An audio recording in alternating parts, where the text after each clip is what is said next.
Hey, it's Whitney from EcoVeganGal.com and welcome to the What a Vegan Eats channel where I share what I eat on a daily basis. And today it's just going to be a summary because I wasn't really in the mood to record the different foods that I was eating, and also because everything was a repeat food. So I had a few bowls of brown rice cereal and I had the leftover pasta that I made yesterday with the butternut squash, and some apple juice, watered down a little bit, and some potato chips. So everything I ate was brown or yellow. Tomorrow will be greens. I went to the grocery store today and I got almost entirely greens, in addition to some potatoes that were on sale and a yam and a red bell pepper. But everything other than that, I got kale, I got bok choy, broccoli, cucumber. I feel like there was something else. But today, I had a really crazy day. I stayed up literally all night working on my taxes.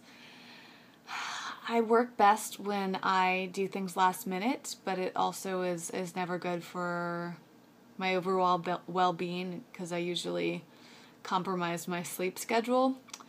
But I've always been that way. Or any of you else like that just love doing things last minute? I know it sounds, I've always wondered if I could get out of it, but that's when I feel the most motivated and action oriented. And technically my taxes weren't due today. I just wanted to get them to my accountant by today, so I felt really pressured. Unfortunately, it screwed up some plans I had. And I only got, I think I had 3 hours of sleep and then tried to take a nap later and maybe slept for another half hour. Somehow I made it through the day, and now I'm going to go to bed relatively early for me. It's a little after 11, so I'm going to fall asleep before 12, which is early because I usually go to bed between 2 and 4. So my appetite was really low today. Maybe it was because of the lack of sleep and the fact that I didn't work out, and I was just sitting around and taking it easy. I feel really satisfied with that small amount of food that I ate. And I drank lots of water.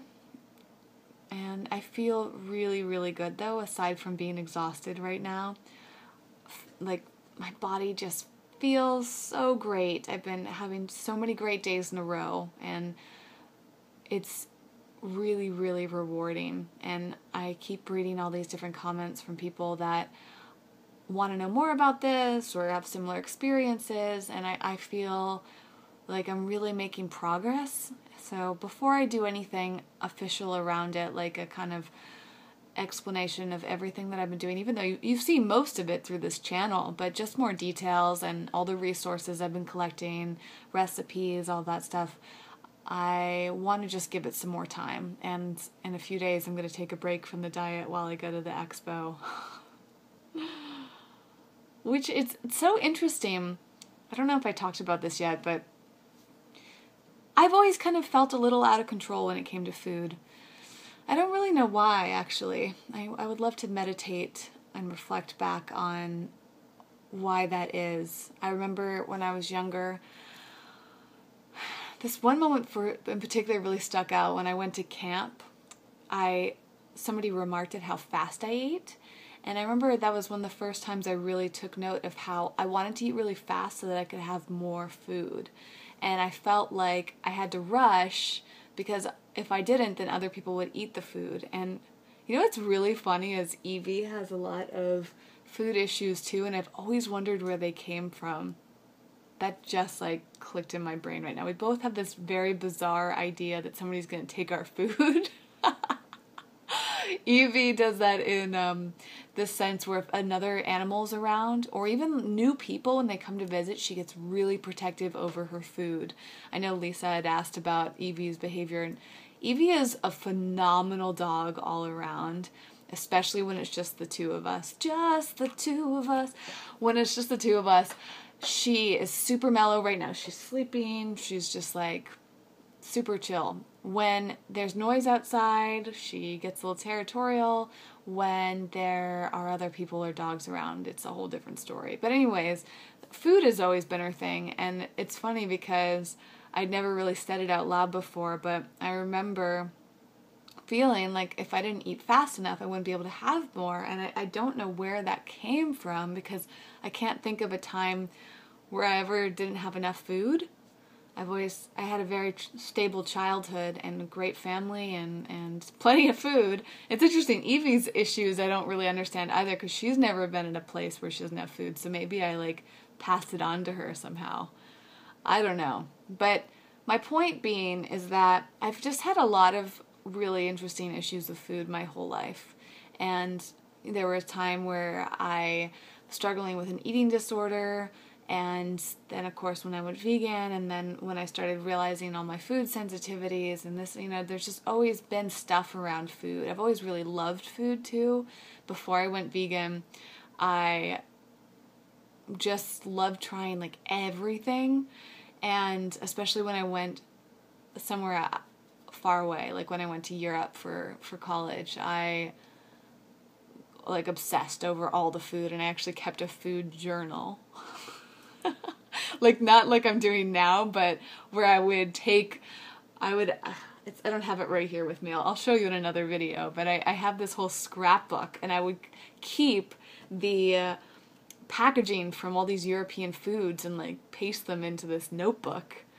And this is like before, right? Actually, blogging was just starting to take off at that time, and I had no interest in it then, but it's funny that I didn't, because I probably would have been blogging about food way back before Eco Vegan Gal even started. Oh, but my point being is that it's always interesting for me when I get more relaxed around food and I eat less and I have more of like a structure around it. It's really relieving in a lot of ways, because I don't feel this overwhelm or this out of control feeling around food. And growing up, as probably many people can relate to, I developed a lot of guilt around food because I didn't understand it, and I didn't understand how it was working in my body. So, things like chocolate and anything sugary, I've had so much guilt around, from like my dad saying things about sugar being bad, and me not understanding fat and calories, and just hearing all these different things. Almost anytime I eat, I really think so much about it. And I think one of the benefits of eating a really simple diet is that I'm eating I'm eating for the taste, but I'm also really eating for the health side of it. Like right now, food isn't quite as exciting. I don't have quite as much variety, and I'm doing a lot of repeat foods, and it's just like super simple. There's so many foods that I'm not eating as part of the diet right now, and I guess while sometimes it can feel a little limiting, most of the time it feels really freeing. And the fact that my digestion has been maybe better than ever, and I haven't been having a lot of the sinus and histamine reactions going on for days now, which may not seem that long, but for me, having them almost every day for the past like 10 years, it's really exciting. And I'm just crossing my fingers that this isn't just a temporary thing.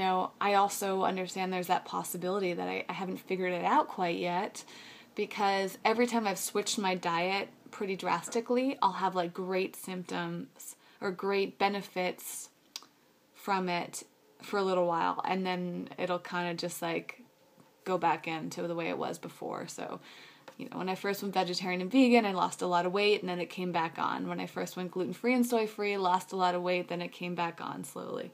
And maybe that's just normal with any drastic shift, but I don't know if I've ever tried anything that has quite had me feeling the way that I feel right now. So I think there might be something to this histamine thing, and the more I dig into it, the more I hear about it, the more I learn. And it's also interesting because when I first went gluten-free, which was 5 years ago, almost exactly, it wasn't that big at the time. There really wasn't nearly as much public knowledge around the gluten-free diet. There wasn't nearly as many options. Same thing with veganism. I've always kind of tried things earlier on, and then they become bigger. And so I wonder, with this low histamine diet that is not really talked about right now, but perhaps it'll start becoming more of a topical thing. And I hope so, because I'm sure I'm not alone. And I really encourage everybody to experiment with their diets in a safe way, but to see if these changes and taking away certain foods and replacing them with something else can really help the way you feel. Because I'm such a strong believer in that most people probably have a lot of food sensitivities or gut issues, and they just don't know it because they just think that's how they're supposed to feel, and that was me. I had no idea I was sensitive to gluten or soy. I just thought that that's how you felt.